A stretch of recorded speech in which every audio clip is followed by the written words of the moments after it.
Hey, welcome to the podcast review show. I'm your host, Dave Jackson from the School of Podcasting.com. This is where we grab a podcaster. Tonight we got Scott Orr from Code 3 Podcast, and we find out what they're doing right so they can do more of that. And then we might find those things that need just a little bit of polish so they can do less of those, or maybe shine them up so that they're more things they want to do right. And joining me as always is Erik K. Johnson. You know him from podcasttalentcoach.com. Erik, how's it going, buddy?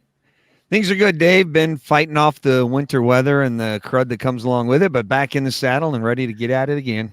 That is always, it's that time of year. And I know a lot of people, I'm in Ohio. You're out in, where's it again? Nebraska? Nebraska, yep. And our guest tonight is in sunny California. So jealous. Yeah. Scott, how are you? Oh, yeah. I'm doing well, thanks. It's great to be here with you two guys. Yeah. What inspired you to start this podcast? I know you have a journalism background and you've been studying, firefighters for years. Was this just you said, hey, this is a venue to kind of keep doing what you've been doing, or was there more to it, or what's the overall goal of the podcast? Well, I always kind of wanted to be a firefighter, but I never was, and I instead spent my career covering them. So when it came time to start a podcast, I did one about me for about 5 minutes, and it was called Scott Center, and it was actually not bad, but I ran out of material really fast, which tells you about my life. But then I said I need to come up with something where I can have a little more to work with, and I realized that the fire department in town was willing to work with me. And wow, there's a medical helicopter going over. Sorry. You'll hear fire engines also. We live right next to a fire station. It's kind of handy. There you go. So I decided to do something that would help out the fire service. And, as you may notice by listening, I tend to ask the questions that other firefighters might want to know, and then I get out of the way and I let them answer because I'm no expert. Scott, how long have you been battling Parkinson's disease? About 15 years now. And by the way, my wife has pointed out that if I had been a firefighter when I was diagnosed at age 38, I would have been done. So it's probably good that I wasn't one. And when you were a full-time journalist, what were you covering? What beats? And was it what medium were you in? I was in television years. Then I got into print in a small town in Arizona named Prescott. There I had an actual beat. I covered courts, cops, and fire, things with flashing lights and hands. When I worked in TV, I did all sorts of jobs. I mean, I did everything from starting back when people did that, all news department. And, I covered thousands of fire-related stories. I realized these are just quality people. I mean, every profession has the outliers, but as a general rule, they're good people who want to help, and that's what they do. Very cool. Nice. Well, let's go ahead and we'll play I think this is like the first almost 2 minutes. And I got to say your audio quality everything sounded really pro on this. So here's the beginning of the show. Stop, look at the house, take a deep breath, and then go. Too many people come off and they're just grabbing and they're just yanking and running. And it's like their brain has disengaged. There's nothing wrong with taking a couple seconds and planning your travel path. Enchanted Sky Media.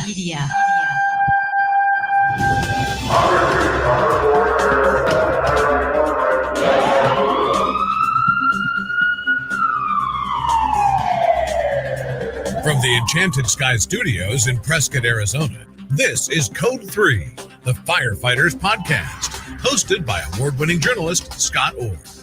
Code 3 features interviews with leading members of the fire service, discussing firefighting strategies, tactics, and other topics you need to know more about. Now, here's Scott. That's right, and I will not let Parkinson's stop me. Thank you for joining me again for another edition of Code 3. You are listening to the show for and about firefighters. Let's get started. There's a certain mindset that says it doesn't matter how you start as long as you finish strong. But that's not always true. One example, when you pull your first line in a fire. How you do it and where you do it sets the whole scene for the firefight. If there's confusion about where those initial lines are going, you'll end up with a bowl of spaghetti. Back with me today to explain how and why to best stretch that first line is John Lightly. He's the battalion chief in the Youngstown, Ohio Fire Department with over 20 years on the job. And John Lightly joins me now. Welcome back to Code 3. Scott, thanks for having me back. So let's get started. The way you start pulling hose often determines how the firefight's going to go. So what's the first thing to consider when you reach for the line?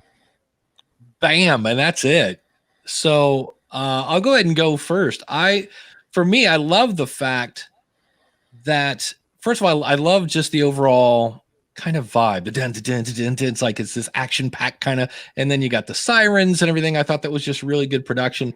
But I love the fact that you did a great job of explaining who your guest was, how many years he's had on the force, where he's from, and then the fact that you did not say, tell us a little bit about yourself. I was like, hallelujah, somebody got it right. I was like so happy, and I thought it was a great intro. Erik, what were your thoughts? I agree. I thought the drop at the beginning was great. It really set the tone for the show without giving too much away. I thought the introduction to the show, talking about strategies and tactics and other topics you need to know about as a firefighter, set up the podcast overall. I love how you embrace Parkinson's right up front. Be careful that you don't get a little too sing-songy with it and a little too DJ-ish, but definitely keep up the energy and keep embracing it like you do. And I agree with Dave. I love the fact that you jump right in with a useful question rather than a tell me a little about yourself. You give the guest's background and talk about him being a battalion chief and everything we need to know about him before we get into the episode. So the listeners all up to speed with what's going on, and we jump right in. We know why we should listen to him. We know his superpower. We know what he's all about and why he's an authority in the space. And then what's the first thing to consider when you reach for the line was a great way to jump off the conversation. I thought the opening was very strong.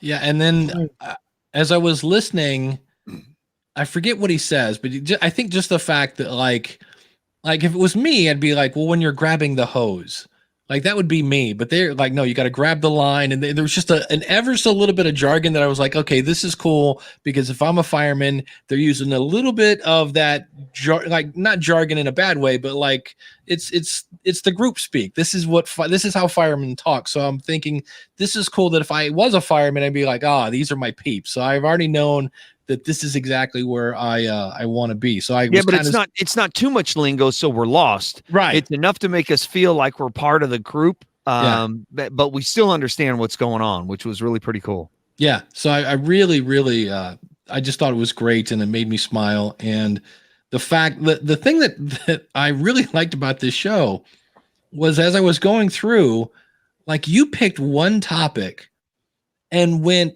so deep into it.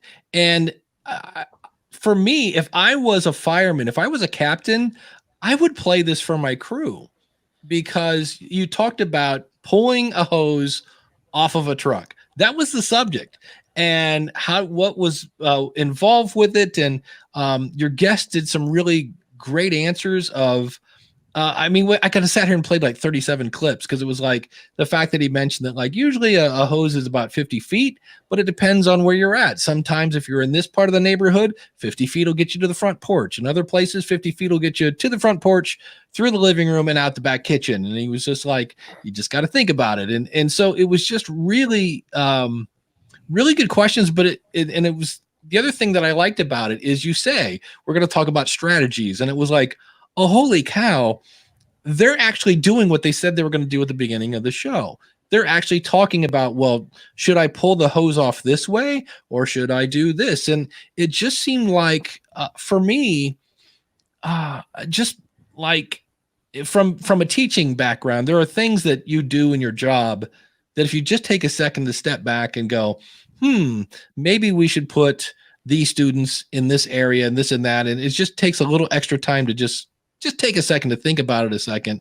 And that's kind of what I got from this conversation was when it comes to getting a hose off of a truck and making sure you're not creating a mess, just take a second to think about it. Erik, what did you think about the conversation? I thought the same thing. I love the fact that, when we started talking at the beginning, it's going to be about strategies and tactics. And I thought, okay, how much could there possibly be? But just the fact that he says when you get off the truck, take a second to determine your strategy of attacking the fire rather than just running up to the front door, kicking it in and start spraying water everywhere. Like determine your game plan for 2 seconds before you jump at it. There's just a lot of little nuggets in the episode like that if it just seems to me, I'm big into sports. And so the nuances of the strategy make a big difference when it comes to winning a game. And I can imagine the same thing would be true for firefighting, just those little nuances of which direction you pull the hose and how you kick in the front door and who goes in first. And all of those little things probably make a huge difference when it's comes to firefighting. And I just love the way it focused on that one small aspect of firefighting, yet we made it a captivating discussion for 15 or 20 minutes, whatever it happened to be. Well, and I don't know that you planned it, but like when he was talking about how a guy, we finally get the hose to the door and like guy number one with the hose is ready to run in and start squirting stuff. And so in some cases, if that guy kicks open the door and he turns around and his team is like, oh, wait a minute, we got to put our masks and gloves on yet. They're like, oh, great. Way to go, Junior, because now we let all this oxygen into the house and things are going up in flames. And I was like, wow, I never thought about that. But then the other thing I thought that was really interesting is, okay, what if that guy doesn't kick in the door? He's standing there waiting for his team to put his gloves on. Meanwhile, the neighbors are out with their phone, taking a picture of 4 fire guys on the front porch, trying to put their stuff on, going, man, it's too slow. And I'm like, that is not a cool place to be right now. I'm like, because if you run in, well, now you're causing a problem. And if you sit there and make sure you've got all your ducks in a row, which actually would be better for the fire, but to the untrained eye, it's just like, I don't know, a bunch of guys are sitting on the porch working with their gloves. Well, yeah. So that was another thing. I was just like, it put me into the shoes of a fireman that I've never really thought of. And I can just picture some rookie guy on his first call. He's got the hose. He's ready to go, kicks in the door, and he turns around and there's nobody behind him, or they're all putting on their masks or whatever. And I'm like, well, that's what I would have done. I would have been like, I want to go, it's a fire. I want to go put it out. So, it reminded me of talking to my buddy who's a firefighter, and he was telling me he was running into this house to fight a fire that was down in the basement. He goes, yeah, I'm running in there with this yard breather. And I said, yard breather, what's that? And he goes, well, it's this guy who doesn't know what the hell he's doing. He's not getting down the stairs fast enough, and he's standing upright. So he's up in all the smoke and he can't breathe. And so we just sent him out into the yard, and he stands out in the yard going, and so he just became a yard breather while we were in fighting the fire. And that just kept going through my head as I was listening to this episode. Just those guys that, oh, hold on, I got to put my gloves on. Like, where did you think we were going? The grocery store? Come on. It's true. They have, if they're doing it right, they're as prepared as possible when they get off the rig. Sometimes it doesn't work that way, but that's how it's supposed to work. Yeah, exactly. Yeah. And if I can back up for a second. Sure. I make the reference to Parkinson's because, Dave, when I did a podcast rodeo show, Dave played a clip for the weekend show. I'm sorry, I'm getting them all mixed up now. Oh, Ask the Podcast Coach. Yeah, and Jimmy Collison listened to it, and of course he didn't know what was wrong at first. They had a little discussion about how I could tell people without saying, "Hey, everybody, I have Parkinson's, so you should listen." Right. And that was the best way I could come up with. It seems to make the point without beating people over the head with it. Yeah, I love the way you do it. I love the way that you embrace it and you say you're not going to let Parkinson stop you. I think that's fantastic. My recommendation is just don't get too bouncy with your voice where it goes up and down and up and down. And that's when you become, weekend top 40 DJ voice, Dave Jackson style. Or here's Johnny. Yeah, right. Because in the entire episode, Scott, that's the only place you do that. You didn't do that any other place in the entire episode other than that one thing. But I love the playfulness of the fact that you're putting it out there, letting everybody know, so they're like, oh, now I get it. And by the time you're 2 minutes into the episode, you're just having a conversation again, and it's all good. It's only that one little spot, just little things like that to be aware of, because in listening to this entire episode, there's not a whole lot to tear apart and restructure and build back up. You have a solid podcast. There are only little things like that. Like there's a little part, your journalism nature comes out in you in your episodes because you're very inquisitive and you ask a lot of questions. And there's a good side and a bad side to that. The good side is how to get great information out of your guest. You know how to get to it quickly, because as a journalist, you don't usually have a lot of time to interview somebody. You need the big points, the big facts. You need it now, and you need to get your story done. The negative side of that is it doesn't allow you enough time to slow down and tell us a little bit about yourself and let a little bit of you shine. We don't get to know you so much in the episode because you're being that journalistic interviewer. I would recommend you kind of slow down and have that conversation with your guest. Things you've experienced over the years, the things you've seen and covered in your journalistic background, things like that, to let us get to know you a little bit more. I love the fact at the beginning that you tell us you have Parkinson's disease, because that tells us a little bit about you. I love in the intro where you tell us you're an Edward R. Murrow winner and you've been in journalism for a long time. That tells us a little bit about you. But as you conduct your interview, we don't learn so much about you there. I would like to see you slow down a little bit, have a little more of a conversation, and let us get to know and love you a little bit more as we listen to the episodes. I know that I've had a problem with that because I've spent my whole career trying not to be the story, Yeah. Right. You're the story. I'm just trying to. And then I know there's room for me in there somewhere, but I'm having some difficulty bringing it out naturally.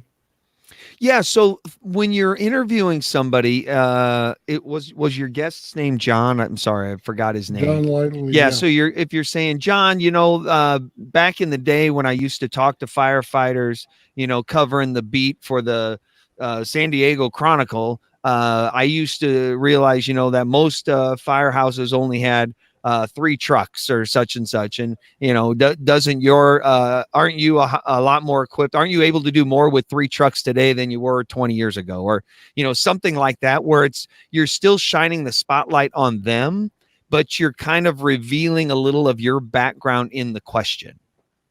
Does that make sense? Yeah, I get that. I can probably work that in. That's a good idea. And then there really wasn't much to, like I said, all the questions, the conversation was good. Erik, I pulled a clip. You had a one little note about this particular clip. Now, one thing we want to avoid is a spaghetti bowl all over the front yard. How do we avoid that? Is it a matter of pulling the right line, or is it a matter of planning where we're going with them, or what? I personally think it's both. So, Erik, I'll let you take that. So the thing I loved about this, Erik is going to say that I gave him choices A and B to answer, right? Yeah, that is it. how did you know, Scott? Have Tell you him what listened he's to the show won. before? Because as soon as I asked it, I went, "Oh, Erik would hate that," because you always say don't give him a question and then say is it A, B, or C? Yeah. Right. Well, and can I throw myself under the bus? The very first question of this episode, as I said it, I'm like, you just asked him 3 questions in one question.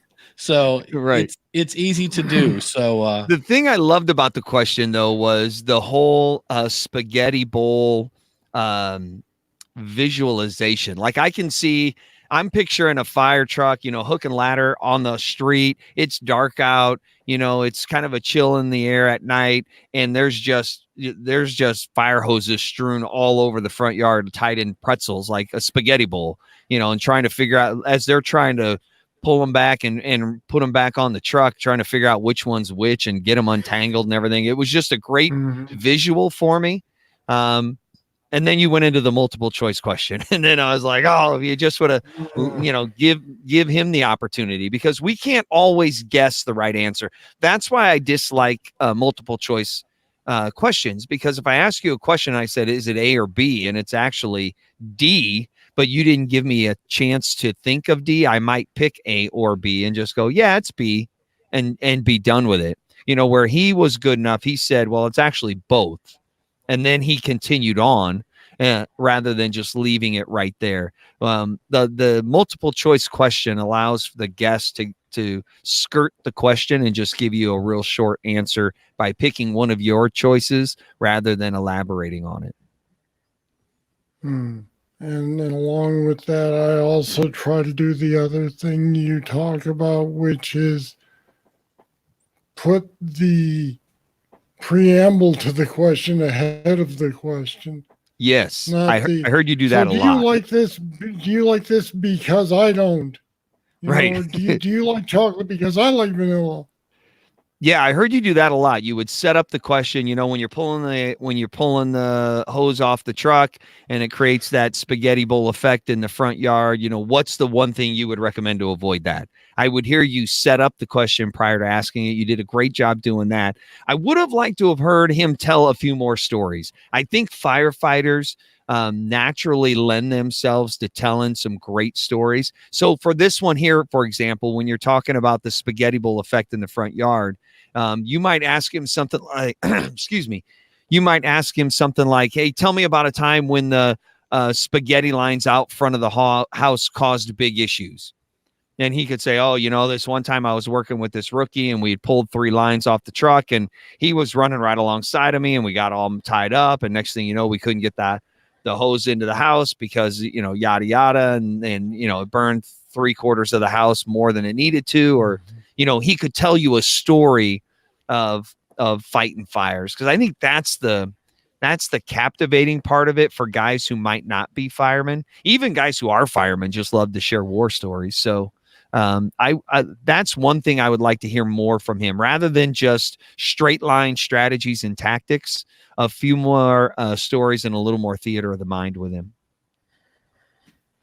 I think that's probably the case with it. If I had a fireman in front of me, the first thing I'm going to, ask is like, have you ever almost died or whatever, something you want to get them to talk about, because those guys are heroes. So we want to tell me a story about where you did something heroic is kind of what we're shooting for, whether we voice that or not. And I'm not sure that everybody has one of those, answers. That it may just be, well, I had a friend of mine that was a firefighter. And he finally studied and became an EMT. He's like, he goes, I never did put out a fire. He goes, I did all sorts of stuff. He joined a scuba squad, and he would be the guy that would go through the lakes looking for the gun or whatever. And he's like, but most of the stuff, he goes, I never really ran up the stairs with a hose. He goes, that just never happened. So it would be great if they had some sort of story or something like that. But then the other thing I thought you did really well was your ending, and it sounded like this. All right, that's it. That's all for this edition of Code 3. This time we talked about pulling the first line and getting it into position. Where do you stand? Are you a fast water advocate, or do you prefer an aggressive interior attack? I'd like to find out what you think and why. Just email me, Scott at code3podcast.com, or leave a voicemail at 562-337-9902. I'll read your comments and play your messages on a future show. Thank you for listening. I'll be back next time with more, and I hope you'll join me. I'm Scott Orr, and until then, stay safe. Code 3 is a production of Enchanted Sky Media. To contact us, get more information on today's topic, or subscribe to the podcast, go to code3podcast.com.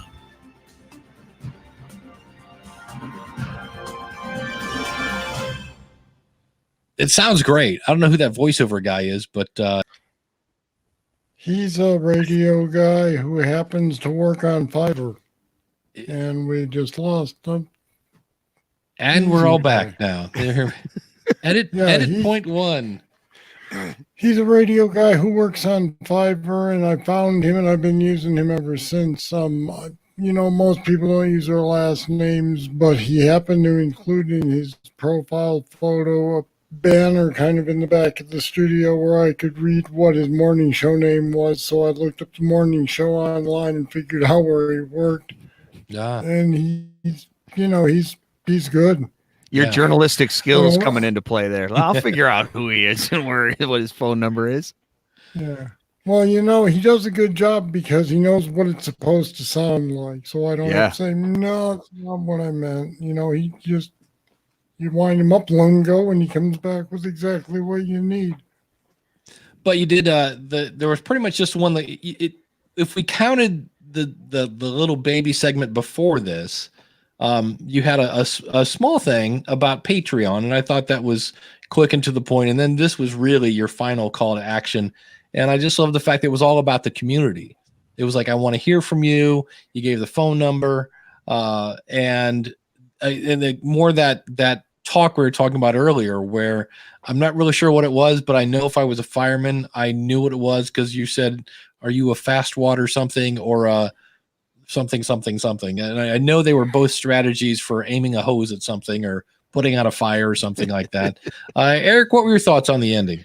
I like the concise call to action and the focus on engaging with the show, because as we talked earlier, your goal is to create more engagement and get more feedback and response from people who are listening to the show, and that's what the call to action at the end was. Since the phone number is not real easy to remember, I would suggest just sending people to the website, to the contact page. If you have, go to code3podcast.com/contact, and you can email me, call me, send carrier pigeons to me, whatever you want, right there on the website. So because it's tough to file, I need something to write down that phone number, and you only give it once, and it's not an easy to remember sort of number. You might just put all of that. Hey, if you want to email me or reach out to me, you want to call me, whatever it is, you can find all my contact information on it on code3podcast.com/contact or something like that. That way it makes it super easy for people to find it when they're ready to do that. But I loved how it's all interaction related, because that's your goal, is to get people to engage with the show. So I like that part about it. Yeah. And then I love the fact, then you also explained the why, which I always explain to people. Adults want to know why. And so when you say, and I will play it in a future episode, some people are it depends, I guess, on the person, but some people that might make them run away because they're afraid about speaking in public. But other people I'm going to get on the radio. I'm going to send something in. And that's usually the case, especially in this case, the environment is very much, to me, an educational kind of environment. It's all about how to do the job better, more safety. things of that nature. So I could see people chiming in just with a tip or a story or something like that. Have you gotten any interaction from the audience? No. I mean, I get some on Facebook because what I do is for every episode, I have a custom audiogram format that I use in Facebook, LinkedIn, Twitter. I generally use that teach from the episode as a standalone audiogram. Those people will comment on Facebook, but unfortunately, I rarely get emails and I don't get any phone calls, and I don't know why. You know what you might do, Scott? If somebody leaves you a great comment on Facebook or something like that, direct message them. Like, let's say Firefighter Dave jumps on there and leaves you, you know what I recommend to rookies is that they do X, Y, and Z, and you would love to play that on the show. Shoot them a direct message and say, hey, Dave, thanks for the great comment on the post. I would love to play your comment on the show. If you could call this phone number and just leave what you just said in a voicemail message, I'd love to play it on the show and highlight you. And some will do it, some won't do it. But if you can get 2 or 3 to do it and you start playing comments on the show, the more comments you play, the more comments you will get. But it may take you to just chum the water a little bit and prime that pump and get people to call in by reaching out and saying, hey, I love what you had to say. I'd love to have it in audio format. If you could just either record a message or call my voicemail and just leave it there, I'll grab it and play it on the show. Yeah, I actually just did that. Idea. I just did that. Had somebody leave a comment. Yeah, somebody left a comment on the website, and I'm like, wow, thank you so much for chiming in. I really appreciate your opinion. I would love to play this on the show. Is there any chance you can call? And I put the number right in the response. I said, can you just call this number? And if you want, just read what you just put. Like, you don't have to make anything up. Just read your comment, and I would love to play that on a future episode. And the guy was like, I'll try to get around to it. And I was in my head, I'm thinking, come on, it's like just click and talk. That's all you have to do. And sure enough, they did. It took him like a day and a half, but he got it later. But we do that a lot with morning show topics. You know, it used to be when you did a topic on a morning show on the radio, you would just hope you got great calls, and you'd have your phone screener over talking to them and getting their story, and then say, okay, yeah, you're good. We'll put you on the air. And now a lot of times morning shows will post it on Facebook the night before and find the great ones, and then reach out to those people and say, hey, Dave, your story was great. I'd love to have you tell it on the show in the morning. Could we call you? Shoot me your phone number.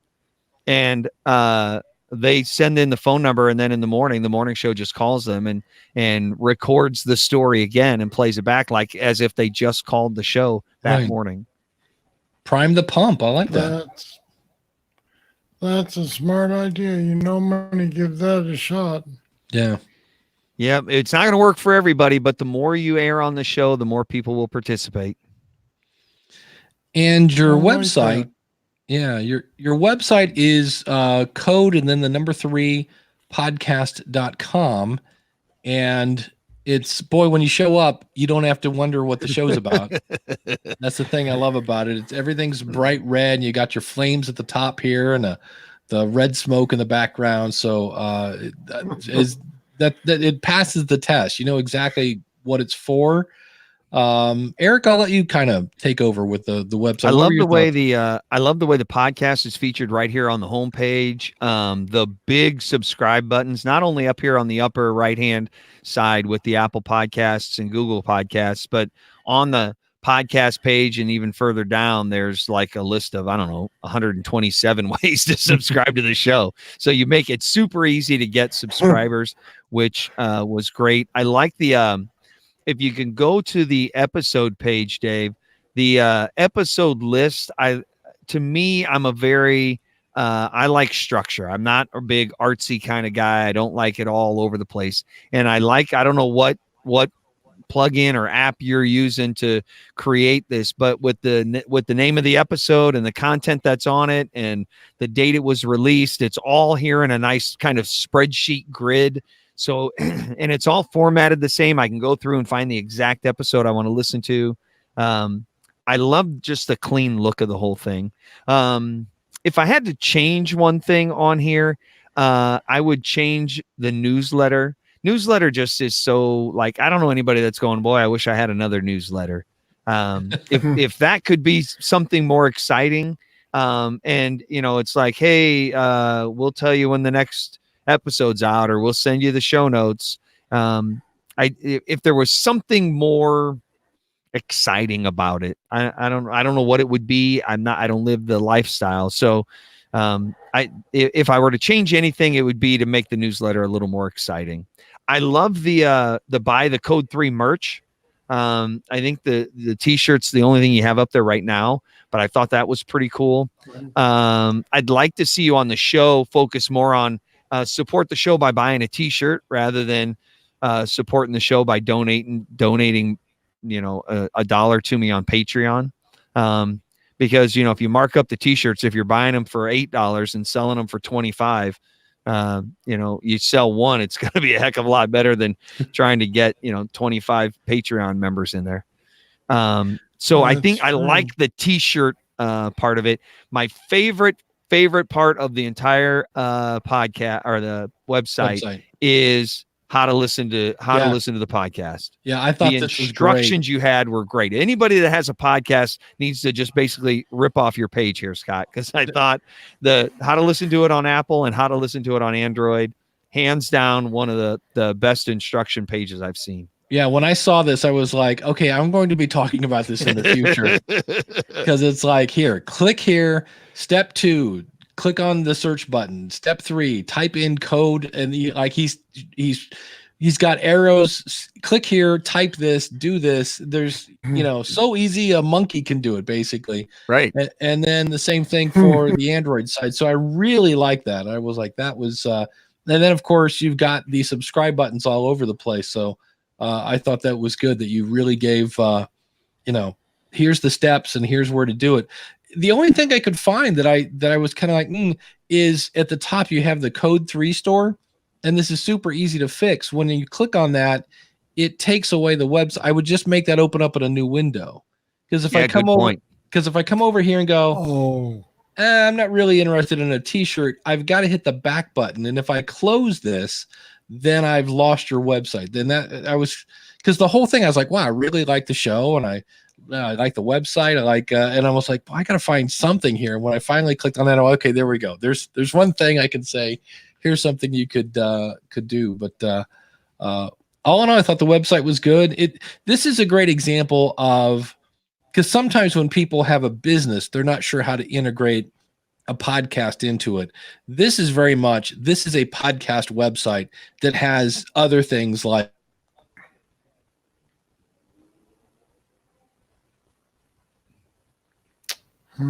How did Dave freeze? Dave never freezes. We freeze.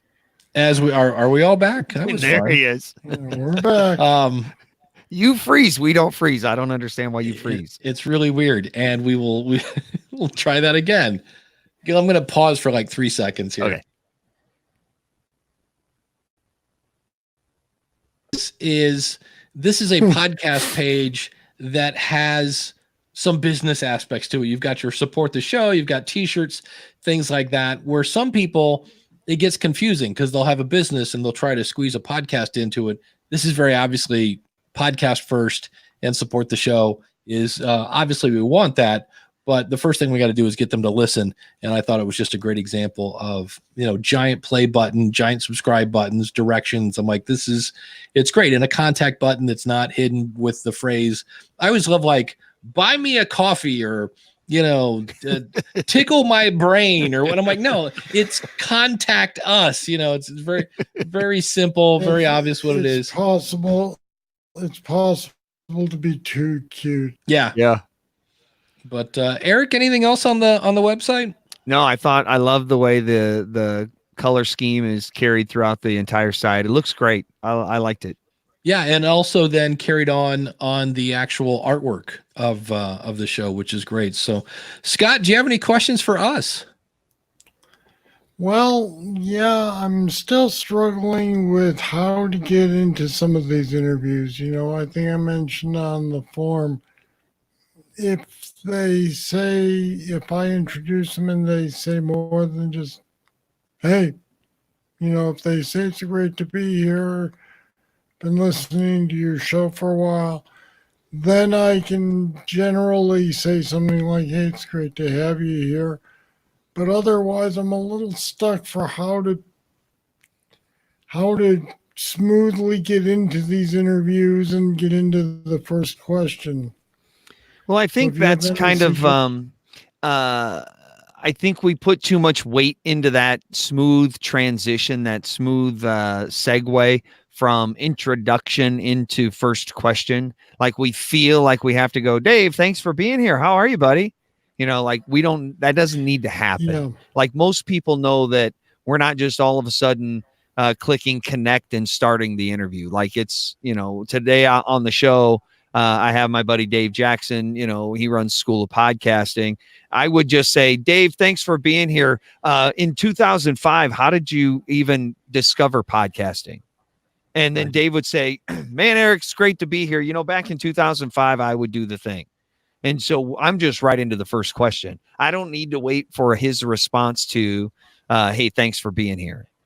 Because most guests don't know what to say with, thanks for being here. Well, it's my pleasure. Thanks for having me back on. Because I remember back in 1986 when you had me on, it was a great opportunity. Like that all that doesn't need to happen. Just jump into the question and call it good. Like your first question is, what's the first thing to consider when you reach for the line? I would just say, John, I really appreciate you taking the time to come back on today and talk about pulling the line from the truck. What's the first thing to consider when you reach for the line? And he would say, Scott, I appreciate you having me back on. When you reach for the line, the first thing you got to do is create a game plan, and he'll roll right into it. Just don't put more emphasis on it than needs to be. Yeah. All right. I did have someone who just said, he said, thank you. It's good to be here. I'm blah, blah, blah, blah, blah. And he said, boy, I'm not doing so well right out of the gate. Let me start over. So I reintroduced him, and he said, thank you. And that was it. That was it. Which is another way to do it. Yeah. Yeah.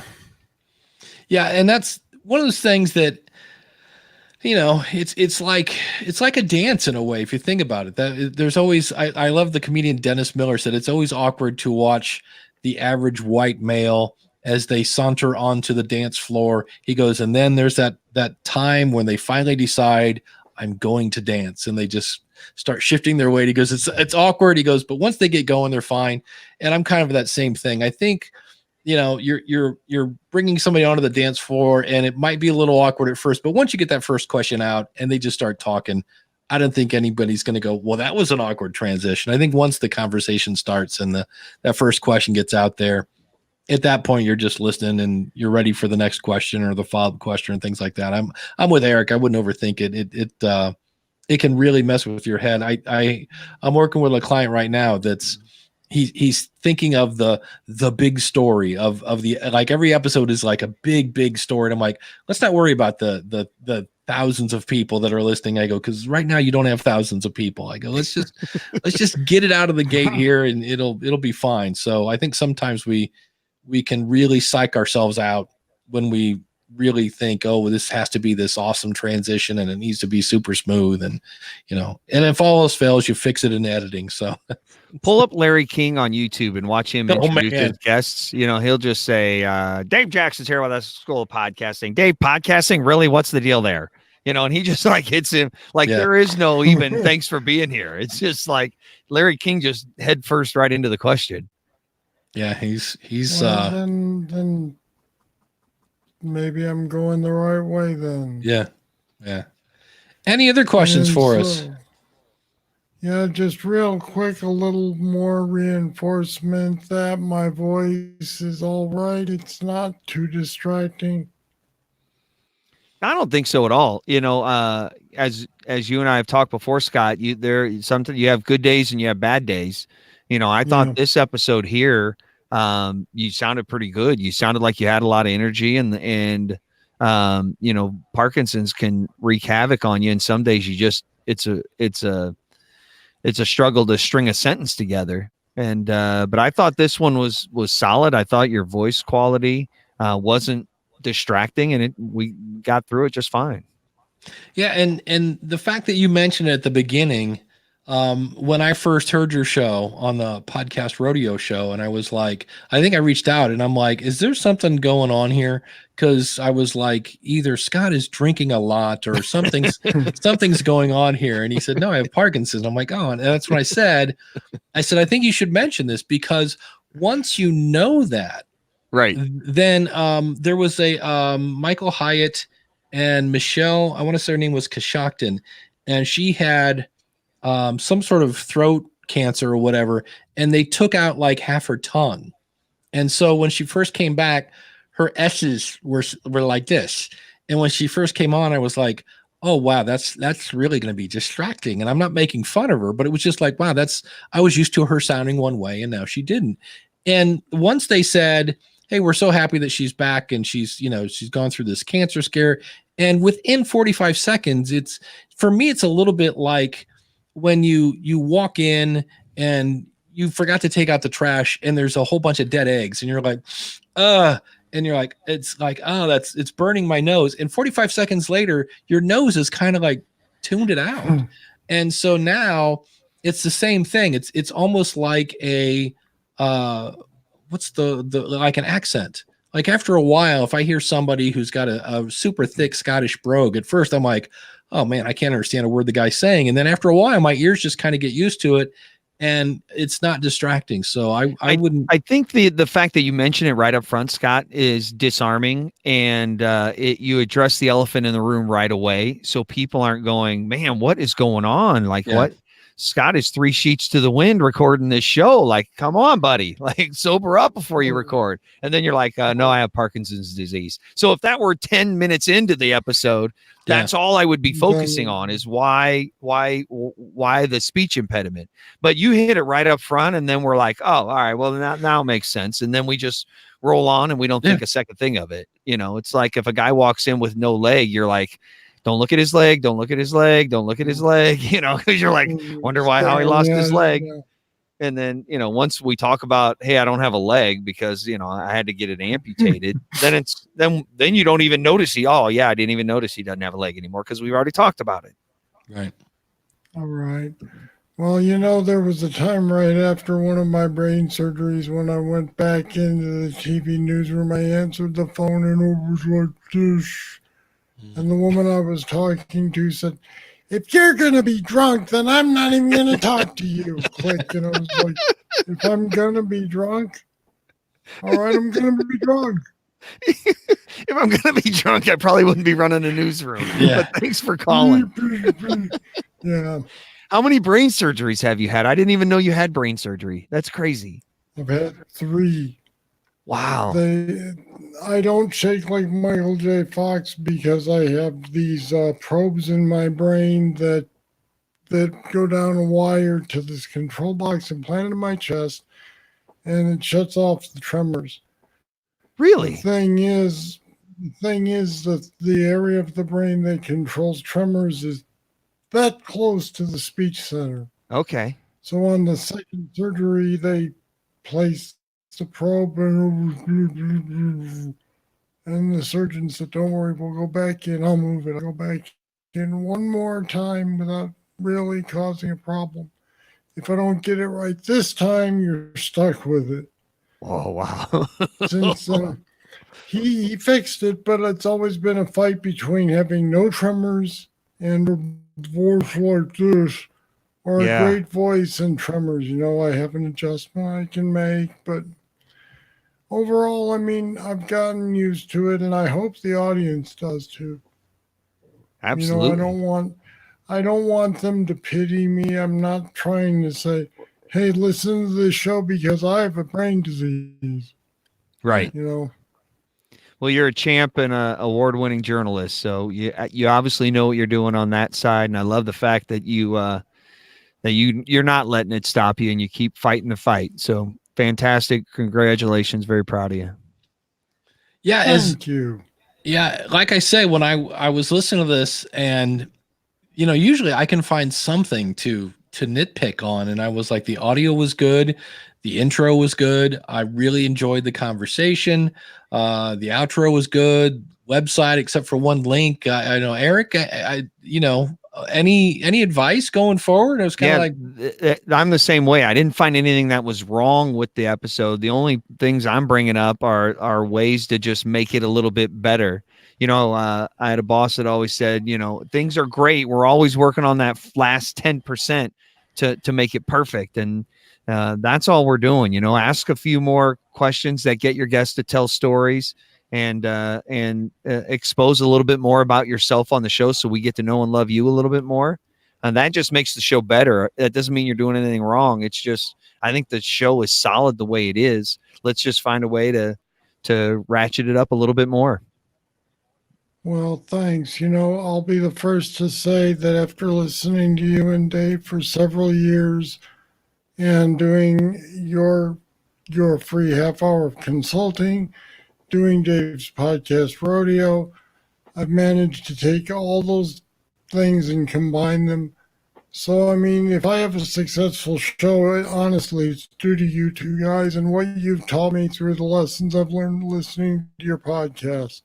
I appreciate that, but we can only provide the information. If you don't take action on it, it does you no good. And that's what you've done. Is we can hear it coming through the speakers. You've taken the information and the teachings that we have, and you've actually put it to use, and it shows on your show. So nice job. Yeah, well done. Thank you. And again, you can find Scott at code and then the number 3 podcast.com. You can find me over at schoolofpodcasting.com. You can find Erik over at podcasttalentcoach.com. And if you'd like to be reviewed, simply go over to podcastreviewshow.com/review me. Scott's got the chair all warmed up, and we'll bring you on and help you figure out what you're doing right so you can do more of that and find those things that need a little bit of polish, and so we can help you maybe stop doing that or find a better way to do that. So thanks so much for watching. Thanks so much for listening. We'll see you again real soon with another episode of the Podcast Review Show.